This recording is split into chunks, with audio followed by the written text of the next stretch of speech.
हा जो ढोकळा बघता आहे ना तुम्ही, हा फक्त मी 10 मिनिटामध्ये तयार केलेला आहे आणि एकदम मार्केटसारखा मऊ, लुसलुशीत आणि जाळीदार. तर मी यासाठी घरीच प्रीमिक्स बनवलेला आहे. तर मी प्रीमिक्सची रेसिपी तुमच्यासोबत शेअर करणार आहे. मी तुम्हाला 500 ग्रामचं प्रीमिक्स बनवून दाखवणार आहे.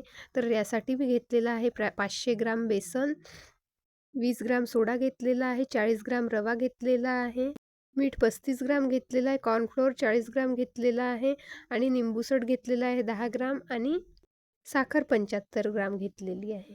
आता आपण रवा, कॉर्नफ्लोअर, मीठ आणि सोडा आणि अगदी 1 चम्मच बेकिंग पावडर ते सुद्धा आपल्याला यात चाळून घ्यायचं आहे.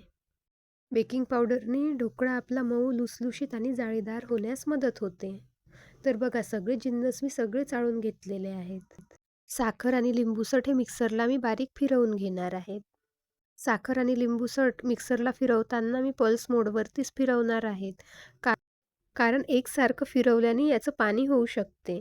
तर आता मी सगळं बारीक करून घेतलेलं आहे. आता याला चाळून घेतलेलं आहे आणि छान हाताने असं मिक्स करून घेणार आहे. आता या सगळ्या जिन्नसला आपण पूर्णपणे चाळून घेणार आहोत एक मोठ्या भांड्यामध्ये. बघा मी यासाठी मोठं घमिलं घेतलेलं आहे आणि घमिल्यामध्ये मी आता चाळून घेणार आहे. हे जे ढोकळा प्रीमिक्स आहे ना, हे 3 महिने आरामात टिकतं. याला अळी वगैरे काही लागत नाही आणि फ्रीजमध्ये तर 6 महिने टिकते. बघा मी सगळं चाळून घेतलेलं आहे. आता मी याला पॉलिथिनमध्ये ठेवणार आहे. तुम्ही हवाबंद डब्यामध्ये याला ठेवू शकता. फक्त इतकीच काळजी घ्यायची आहे याची, की ओला हात याला लागला नाही पाहिजे, नाहीतर अळी वगैरे लागू शकते आणि पीठ आपलं खराब होऊ शकते.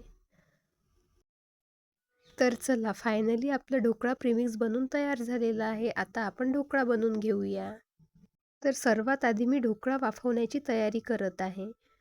कारण ढोकळा प्रीमिक्समध्ये पाणी घातल्यानंतर लवकरात लवकर त्याला हीट मिळाली पाहिजे. त्याच्यामुळे मी ही सगळी ढोकळा वाफवण्याची तयारी लवकरात लवकर करत आहे. ढोकळा वाफवण्यासाठी मी ढोकळा पॉट घेतलं, त्यामध्ये पाणी घातलेलं आहे. पाण्यामध्ये मी स्टँड ठेवलं, वरती एक डबा ठेवला आणि तेलाने ग्रीस केलेलं ताटसुद्धा ठेवून घेतलं आणि याला छान असं उकळी येऊ देणार आहे. आता आपण ढोकळा प्रीमिक्स भिजवत आहोत. प्रीमिक्समध्ये पाणी टाकताना एवढंच लक्षात ठेवायचं आहे, जितकं पीठ आपण घेतलेलं आहे त्याच्या निम्मं आपल्याला पाणी घालून भिजवायचं आहे. मी 1.5 वाटी पीठ घेतलेलं आहे आणि पाऊण वाटी मी पाणी घालणार आहे. पाणी थोडं थोडं करून मी घालणार आहे. मी अर्ध पाणी घातल्यानंतर मी तेल घालणार आहे. तेल मी मोठा 1.5 चमच्यानी घालणार आहे आणि अर्ध पाणी मी तेल घातल्यानंतर मी घालणार आहे. पाणी मिसळल्यानंतर बघू शकता बॅटर आपलं किती फ्लफी झालेलं आहे. पाणी मिक्स करताना थोडासाही आपल्याला टाईमपास करायचा नाही आहे. लगेच पाणी मिक्स करून फटाफट आपल्याला ढोकळा स्टीम करायला ठेवायचा आहे. जोपर्यंत आपला सोडा ॲक्टिवेट असतो तोपर्यंत जर आपल्या ढोकळ्याला जर हीट मिळाली तर ढोकळा आपला छान फुगतो.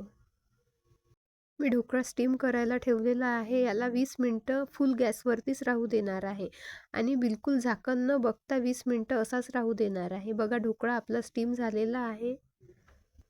या ढोकळ्याला मी अर्ध्या तासापर्यंत छान गार होऊ देणार आहे. गार झाल्यानंतर ढोकळ्याला छान असं कापता येतं. बघा गार झाल्यानंतर किती छान पीसेस कट होत आहे. याला मी चौकोनी शेपमध्ये कट करून घेणार आहे. तुम्ही तुमच्या आवडीनुसार याला कट करू शकता. आता आपण फोडणीची तयारी करूया. फोडणीसाठी मी हिरव्या मिरच्या घेतलेल्या आहे, कढीपत्ता आणि लिंबू घेतलेला आहे. लिंबाचा रस मी इथे घालणार आहे. मी 2 चम्मच इथे तेल घेतलेलं आहे. तेलामध्ये मी मोहरी घातली. मोहरी छान तडतडल्या गेली की मी इथे मिरची आणि कढीपत्ता घातलेला आहे. जितकं मी ढोकळा बनवण्यासाठी प्रीमिक्स घेतलेलं होतं त्याच्या अर्ध मी इथे पाणी घालणार आहे. पाण्यामध्ये मी चवीनुसार मीठ घालणार आहे आणि 2 चम्मच साखर घालणार आहे. या पाण्याला अशीच उकळी येऊ द्यायची आहे आणि 10 मिनिटापर्यंत हे पाणी उकळू द्यायचं आहे. म्हणजेच या पाण्याला छान अशी चव येणार. बघा 10 मिनिटं झालेले आहे. मी गॅस बंद केलेला आहे आणि पाणी छान गार होऊ द्यायचं आहे. कोमट असलं तरी पण चालेल.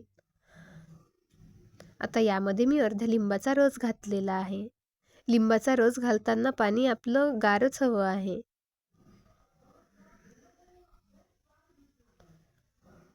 आणि याला छान असं मिक्स करून घेतलेलं आहे आणि वरून मी कोथिंबीरसुद्धा घालणार आहे.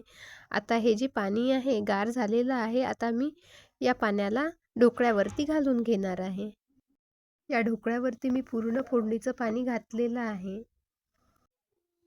पूर्ण फोडणीचं पाणी मी यात घातलेलं आहे आणि खरंच हा ढोकळा मऊ, लुसलुशीत आणि जाळीदार तयार झाला आहे. हा जर ढोकळा कोणाला दिला तर कोणी विश्वासच नाही करणार की हा ढोकळा घरी बनवलेला आहे. ही रेसिपी नक्की घरी ट्राय करून बघा. व्हिडिओ आवडल्यास लाईक करायला विसरू नका. पुन्हा भेटू नवीन व्हिडिओसोबत. तोपर्यंत बाय.